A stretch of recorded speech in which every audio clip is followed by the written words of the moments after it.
मेरा नाम नबीला है। मेरी हाइट 5 फुट 2 इंच है। मेरी उम्र 27 साल है और मैं बहुत ही क्यूट और खूबसूरत हूँ। मेरा चेहरा फूलों की तरह हुसैन है। मेरी आंखों में मस्ती भरी है। मेरे गाल मोटे और भरे भरे हैं और मेरे होंठ रस भरे रसीले हैं। तो हुआ कुछ यूं था कि मैं इस वक्त तकरीबन 16 साल की थी जब हमारे मैट्रिक के इम्तिहानात होने वाले थे। मैं कोई बहुत कमज़ोर स्टूडेंट तो ना थी, पर कोई बहुत ज़हीन स्टूडेंट भी ना थी, जिस वजह से इम्तिहान की तैयारी के लिए मुझे किसी न किसी से रहनुमाई की ज़रूरत थी। मेरी खाला का बेटा शहजाद बीए कर चुका था और वो हमारे घर से ज़्यादा दूर भी नहीं रहता था। मैंने मुआजान से कहा कि वो शहजाद से बात करें कि वो फ़ारग वक्त में मुझे पढ़ा दिया करें। इस तरह मुझे ट्यूशन के लिए ज़्यादा दूर नहीं जाना पड़ेगा, आने जाने की परेशानी भी नहीं होगी और वक्त भी ज़ाय नहीं होगा। इमो इसी दिन शहजाद से बात कर आए और उन्होंने मुझे बताया कि उन्होंने शहजाद से बात कर ली है और वो हर शाम 7 बजे से 9 बजे तक आया करेगा मुझे पढ़ाने।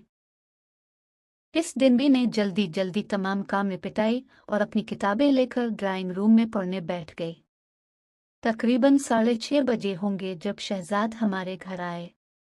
शहजाद की उम्र इस वक्त 25 साल के करीब थी और काफ़ी वजीहा और हैंडसम शख्सियत के मालिक थे। उनका कद 6 फुट के करीब, जिस्म मजबूत और तवाना था। क्लीन शेव के साथ सांवला रंग क़यामत खेज था। रस्मी सलाम दुआ के बाद मुझसे मुखातिब होते हुए बोले, अच्छा तो मेरी शागिर्द पढ़ाई के लिए तैयार है? मैंने भी सर हिलाते हुए कहा, जी वेरी गुड। उन्होंने पूछा, ये बताओ किस सब्जेक्ट में खुद को ज़्यादा कमज़ोर समझती हो? शहजाद ने मेरी किताब उठाकर उसके वरख उल्टे किताब पर ही नज़रें जमाए मुझसे दूसरा सवाल पूछा तो मैंने उन्हें बताया कि मैं मैथ और इंग्लिश में कमज़ोर हूँ। मैं थोड़ी सिमट कर बैठी हुई थी और बात करते हुए भी थोड़ी जेजे कर रही थी। शहजाद ने किताब मेज़ पर रखते हुए मेरी जानिब देखा और बोले, अगर इसी तरह तुम घबराई और जेजे कर रहोगी तो मेरा नहीं ख्याल कि मैं तुम्हें जो कुछ पढ़ाऊंगा वो तुम्हें जहन नशीन भी करा सीखूंगा। लिहाजा रहे जेजे का की ज़रूरत नहीं। हम बड़े दोस्ताना माहौल में स्टडी करेंगे और जो कुछ भी पढ़ेंगे से याद भी रखेंगे। जी बेहतर, मैंने खुद को थोड़ा रिलैक्स जाहिर करने की कोशिश करते हुए कहा। इस दिन पढ़ाई तो कोई खास ना हुई, अलबत्ता शहजाद ने अपनी बातों और चुटकुलों की मदद से मेरी झिझक दूर कर दी। मैं अब काफ़ी रिलैक्स भी थी।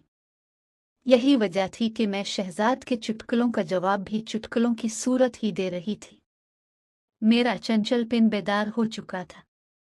शहजाद ने थोड़ी सी मैथ की मश्क कराई और इंग्लिश से शुरू करने का कहकर घर जाने के लिए उठे। इमवा ने उन्हें रोक लिया कि चाय तो पीते जाएं। शहजाद भी चाय के लिए बैठ गए। चाय और थोड़ी गुपशुप के बाद शहजाद कल शाम 7 बजे आने का कहकर घर चले गए। तकरीबन 2 हफ्तों तक मामलात इसी तरह चलते रहे। वो वक्त के काफ़ी पाबंद थे, वक्त पर आते और अपना काम वक्त पर ख़त्म करके चले जाते। इनकी शख्सियत जाज़िब नज़र तो थी ही, इनके पढ़ाने और समझाने का अंदाज भी कमाल था। यही वजह थी कि मैं शहजाद की गिरबिदा हो चुकी थी और उनसे काफ़ी बेतकल्लुफ़ भी हो चुकी थी। एक दिन शहजाद मुझे मैथ की मश्क करा रहे थे जब अम्मू चाय ले आए। उन्होंने मेज़ पर रखी और कहा कि चाय पहले पी लेना। ये कहकर वो वापस किचन में चली गई। मैं शायद कुछ देर और इसी तरह तौलिए से उन्हें खुश्क करने में लगी रहती, पर शहजाद ने मुझे रोक दिया और मुझे दोनों कंधों से उठाकर खड़ा करते हुए बोले, बस करो बबली। घर में मुझे सब इसी नाम से पुकारते थे। Everything is fine. तुम खामखा परेशान हो रही हो, लेकिन मैं खुद में बहुत शर्मिंदा थी। इसीलिए जब मैंने उन्हें इस शफकत से पेश आते देखा तो मेरी आंखों से आंसू निकल आए। उन्होंने जब मुझे रोती देखा तो अपनी बाहों में भरकर मुझे सीने से लगा लिया और माथे पर बोसा देते हुए बोला, अरे पगली, रोती क्यों हो? तुमने जानबूझकर चाय थोड़ी गिराई है।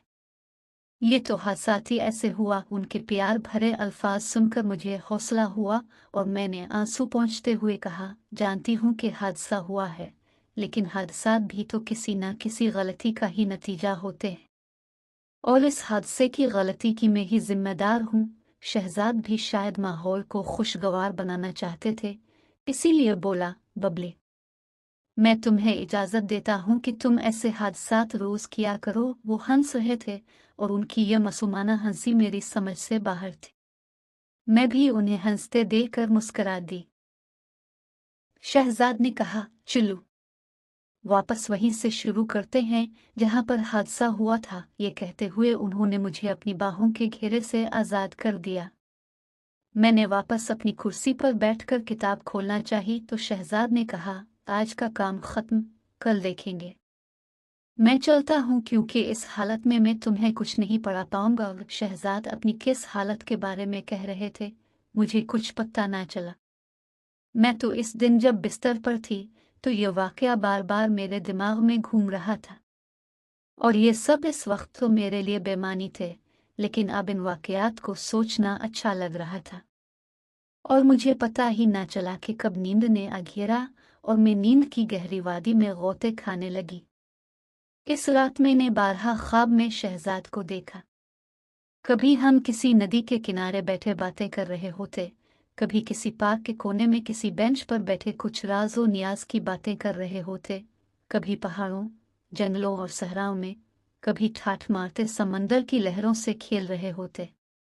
गोया इस रात मैंने और शहजाद ने मिलकर दुनिया जहां की सैर की। मैं इस दिन बहुत गहरी नींद सोई। सुबह उठी तो मेरे ख्वाब का हर मंजर मेरे जहन में नक्श था। मैं बिस्तर से उठना ही नहीं चाह रही थी, मैं इन ख्वाबों की दुनिया से निकलना ही नहीं चाह रही थी। मुझे इल्म नहीं कि ऐसा क्यों था, पर जो भी था बहुत पुरलुत्फ था। दूसरी शाम जब शहजाद हमारे घर पहुंचे तो मैं इसी वक्त नहाकर निकली थी। मेरे बाल गीली थे और उनसे अभी तक पानी टपक रहा था। शहजाद की बार बार अटकी हुई नज़र को मैं बखूबी नोटिस कर सकती थी। मैं तो शहजाद को ख्वाबों में बसा चुकी थी, लेकिन यहाँ लगता था कि शहजाद के दिल में भी कोई बात चल रही है। दौरान पढ़ाई मुझे आज मेरे दिल में अजीब अजीब ख्यालात आ रहे थे। मैं नहीं जानती थी कि प्यार किया है, लेकिन इतना ज़रूर था कि शहजाद के ख्यालात मुझे मदहोश कर रहे थे। जिंदगी में मुझे ऐसी फैसलग पहले कभी नहीं हुई थी। जब शहजाद मुझे मैथ के एक सवाल की मश्क करा रहे थे तो मैं उनके साथ बहुत करीब हो गई थी। मैंने ऐसा कोई इरादा नहीं किया था, बल्कि ऐसा होना इत्तेफाक था। आखिर 9 बजे और शहजाद घर जाने के लिए उठे तो मैं भी किताबें समेट कर उठी। तो उन्होंने करीब से गुजरते हुए बड़ी आहिस्ता से कहा, बबली, तुम आज बहुत खूबसूरत लग रही थी। मैंने चौंक कर उनकी तरफ देखा तो इस दौरान वो मुझसे दूर हट चुके थे। इनके अल्फाज सारी रात मेरे कानों में बजते रहे। शायद ख्वातीन के मुतालिक सच कहा जाता है कि वो बहुत खुद पसंद होती हैं, इसीलिए उनकी तारीफ की जाए तो फूले नहीं समात। अगले दिन भी शहजाद वक्त पर ही आ गए। अभी हमने पढ़ाई शुरू ही की थी कि बिजली चली गई। मैं उठी कि मोमबत्ती जलाकर ले आऊं तो शहजाद ने मेरा हाथ पकड़ लिया और बोले, हमने कौन सा मोतियों से माला परोह नहीं, ऐसे ही बैठ के बातें करते हैं। थोड़ी ही देर में बिजली तो आ ही जाएगी। तो मैं भी उधर ही बैठ गई और हम इधर उधर की बातें करने लगे। शहजाद ने मेरा हाथ ऐसे ही पकड़े रखा था, लेकिन मुझे अजीब लग रहा था। अगरचे शहजाद की मोहब्बत मुझ पर हावी हो चुकी थी और उनकी परसरर शख्सियत ने मुझ पर जादू सा कर दिया था, लेकिन मैं फौरी तज़ब्ज़ुब में थी। इस वक्त चूंकि अंधेरा था और हम एक दूसरे के चेहरों के तासुरात नहीं देख पा रहे थे।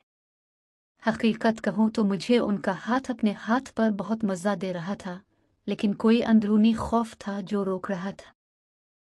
अगर शहजाद की जगह कोई और होता तो मैं यकीन से कह सकती हूँ कि मैं उसका मुंह नोच लेती, लेकिन शहजाद के लिए तो मैं पहले ही सब कुछ हारी हुई थी। फिर भी मैं ये सब कुछ नहीं चाह रही थी जो हो रहा था। मुझे अजीब लगने लगा था, इसीलिए मैंने शहजाद का हाथ छोड़ा और टॉयलेट जाने के बहाने वहां से उठ गई। लेकिन मैं जैसे ही उठकर कदम बढ़ाने वाली थी, पता नहीं मुझे क्या हुआ, मैं डगमगा गई। इसी लम्हे शहजाद ने हाथ बढ़ाकर मुझे सहारा दिया तो मैं गिरने से बच गई। मैं बहुत नर्वस हो गई थी। शायद मैं जल्दी से टॉयलेट की तरफ भागी।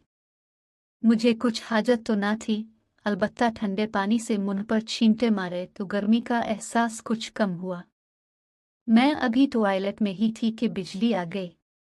मैं वापस ड्राइंग रूम में आई तो शहजाद वहां मौजूद नहीं थे।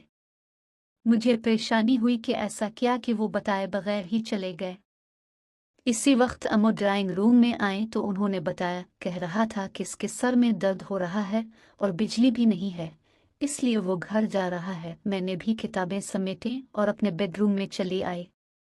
मेरी सोच का महवर बस शहजाद ही थे। इस रात भी मैं उन्हीं सोचों में गर्क हो गई। सुबह उठ